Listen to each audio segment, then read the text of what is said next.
Hey guys, how's it going? My name is Adam. Today I'm gonna show you how to change language on YouTube comments. So first of all, let's go ahead and open up the YouTube.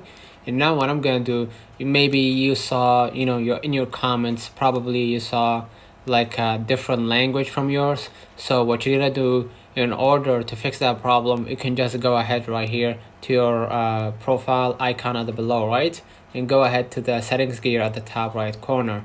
And from there, what I'm gonna do, I'm gonna just go ahead to the general, and here you're gonna see the app language. Okay, so I'm gonna just go ahead and click on it, and it's gonna direct me. If you are iPhone user, it's gonna direct you to the YouTube right away.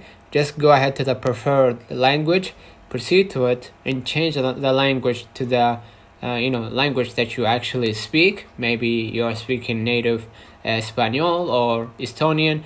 Just change it, and your comments will be automatically changed to that language, or will have a translation. But I want to bring to your attention that it might take some time. Let me know in the comments if this video helped you. Don't forget to like and subscribe, turn on the notification bell to receive every video we upload.